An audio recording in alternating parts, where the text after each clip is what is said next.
Hello friends, आज हम चर्चा करेंगे राजस्थान इकोनॉमिक सर्वे 2022-23 के बारे में। राजस्थान का इकोनॉमिक सर्वे विभिन्न भर्ती परीक्षाओं में पूछा जाता है, जिनमें से प्रमुख है RS pre, SI, junior accountant, पटवार, कांस्टेबल इत्यादि एग्जाम में इकोनॉमिक सर्वे के सीधे सीधे क्वेश्चन पूछे जाते हैं। हम सबसे पहले आज फर्स्ट चैप्टर में देखेंगे इसका सारांश।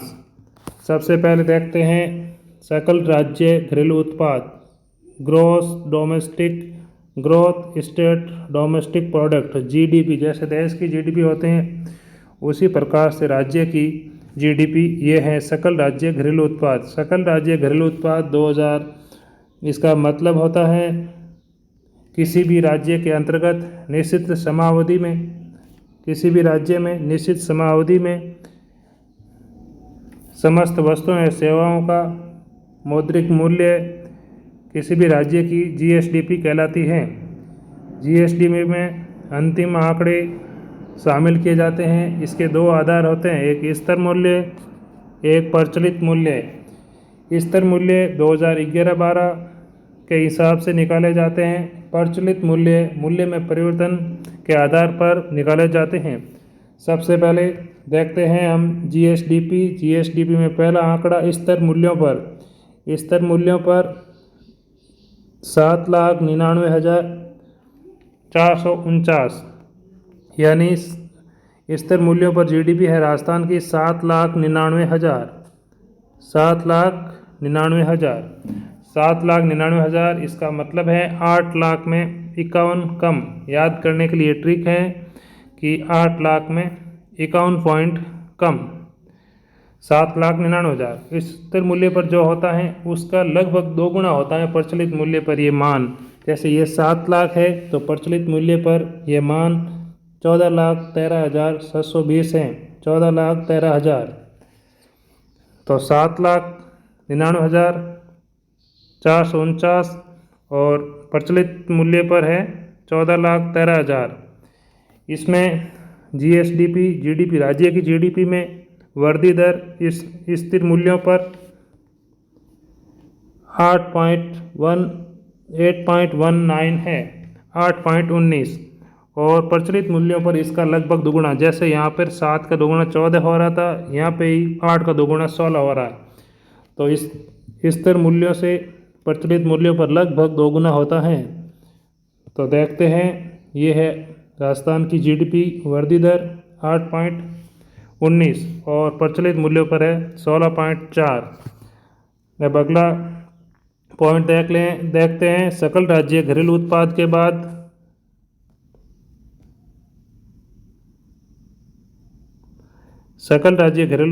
बाद सबसे पहले शुद्ध राज्य घरेलू उत्पाद।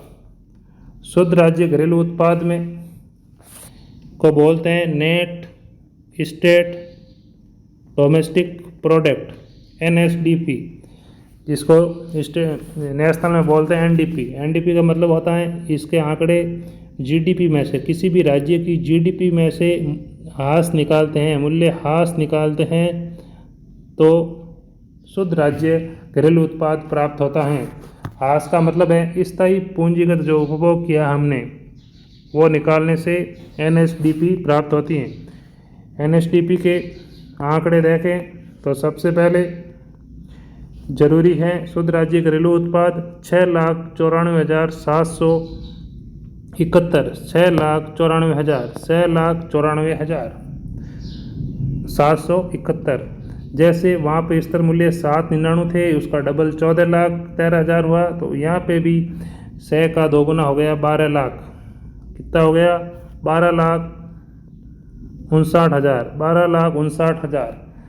अब सीधा सीधा याद करना है तो है 6,94,000 और यहाँ पे है इसका दुगुना 12 लाख, लगभग 60,000। इसके बाद में हम देखते हैं अगला बिंदु देखते हैं हम प्रतिव्यक्ति आय। किसी भी राज्य की प्रतिव्यक्ति आय उसका शुद्ध राज्य घरेलू उत्पाद का मतलब NSDP। NDP में हम किसी भी राज्य की मध्य वर्ष की जनसंख्या का भाग देते हैं तो प्रति व्यक्ति आय निकलती है। मतलब NSDP में राज्य की मध्य वर्षीय जनसंख्या का भाग देने पर। अब प्रति व्यक्ति आय स्थिर मूल्यों पर 86,134 है, 86,134, और प्रचलित मूल्यों पर यही है 1,56,149, 156, 149, ऐसे याद रखेंगे 1,56,149, और स्थिर मूल्यों पर है 86,134। इसके बाद में हम देखेंगे GSVA किसी भी राज्य की अर्थव्यवस्था के 3 क्षेत्र होते हैं। 3 क्षेत्रों में प्राथमिक, द्वितीयक, तृतीयक। प्राथमिक में आता है कृषि, द्वितीयक में उद्योग, तृतीयक में सेवाएं। सबसे पहले हम देखेंगे इसमें आंकड़ों पर चर्चा करेंगे। सीधे सीधा RS प्री 2021 में भी ये सवाल पूछा गया था। इनमें तीनों में से प्रचलित मूल्यों पर और स्थिर मूल्यों पर। सबसे पहले है स्थिर मूल्य, और इसके बाद में है दूसरा आंकड़ा सकल राज्य मूल्यवर्धन प्रचलित पर। यह प्रचलित कीमतों पर है, ये स्थिर कीमतों पर है। स्थिर कीमत और प्रचलित कीमत पर इस बार संयोग से ये आंकड़े लगभग समान है। जैसे यहाँ पे याद रखना है 28, कृषि का है 28, कृषि का 28, उसके बाद में उद्योग का 27 और 43.43। तो प्रचलित पे ये सेम ही 28, 27, 43, 28, 27, 43।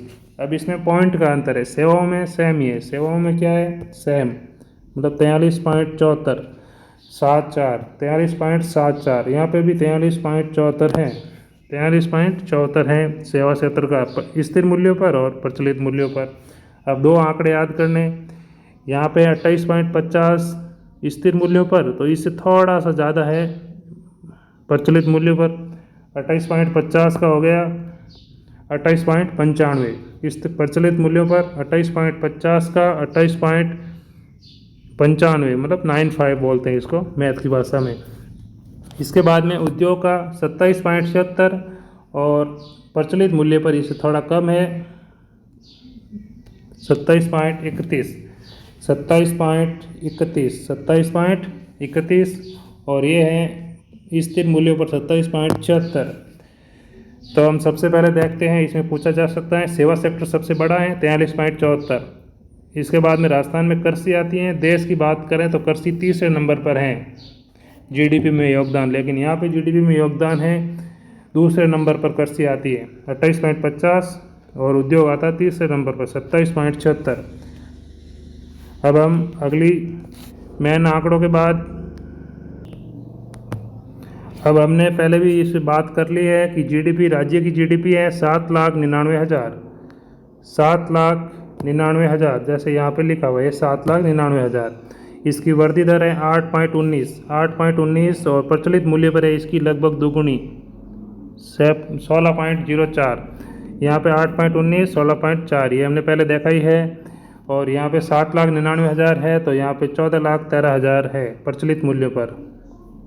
इसके बाद में नेक्स्ट प्रति व्यक्ति आय भी हमने देखी थी 1,56,149 और 86,134 ये भी देखा था।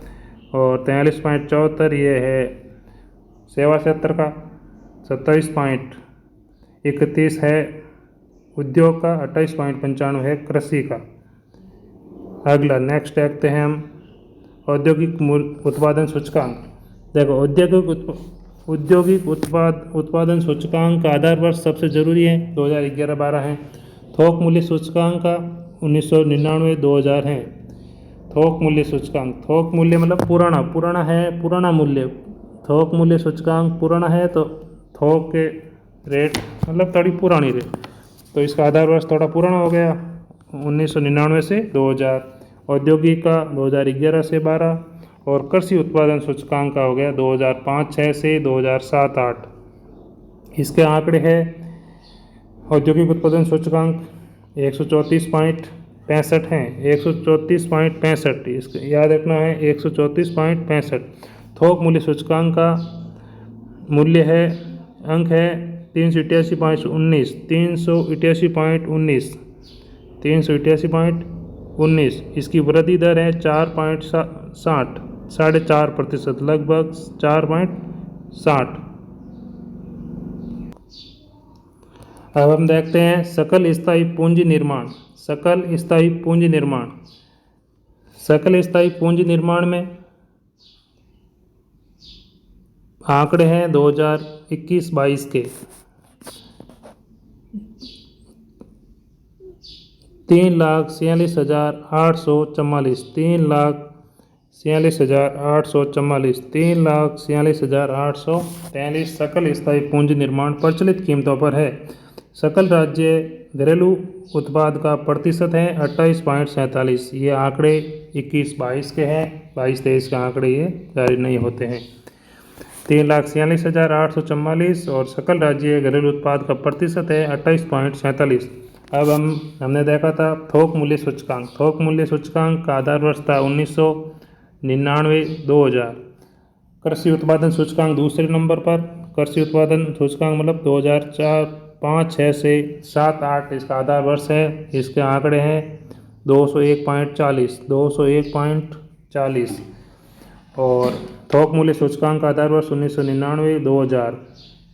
औद्योगिक मूल्य उत्पादन सूचकांक उसका आधार वर्ष 2011-12। सबसे ज़रूरी, सबसे इम्पोर्टेंट चीज़ है कुल खाद्यान्न उत्पादन। राजस्थान में कुल खाद्यान्न उत्पादन पिछले साल 231 पॉइंट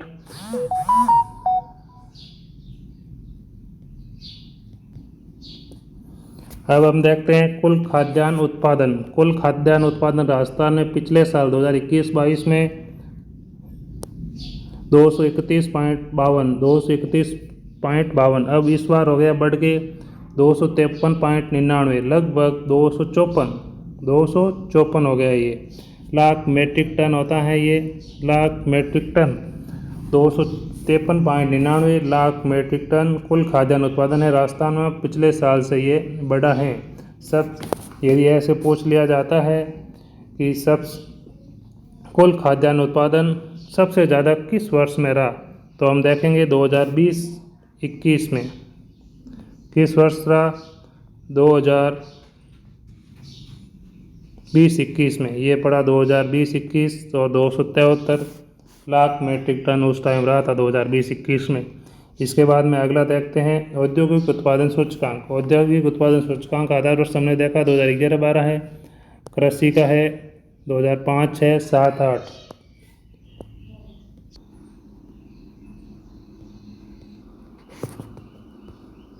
तो औद्योगिक उत्पादन सूचकांक 2011-12 के आधार वर्ष से है 134.65, मैथ की भाषा में 134.65 औद्योगिक उत्पादन सूचकांक है। औद्योगिक उत्पादन सूचकांक 134.65। थोक मूल्य सूचकांक 388.29 है। 388 थोक मूल्य सूचकांक आधार वर्ष बहुत जरूरी है 1999 से 2000। कृषि का है 2005, 6 से 7, 8। औद्योगिक उत्पादन सूचकांक है 2011-12। ये आंकड़े हैं। औद्योगिक उत्पादन सूचकांक 134.65। थोक मूल्य सूचकांक है 188.29। इसमें प्रतिशत परिवर्तन है 4.60%, 4.60%, 4.60%। इसमें हम अगली चीज़ देखेंगे। सबसे पहले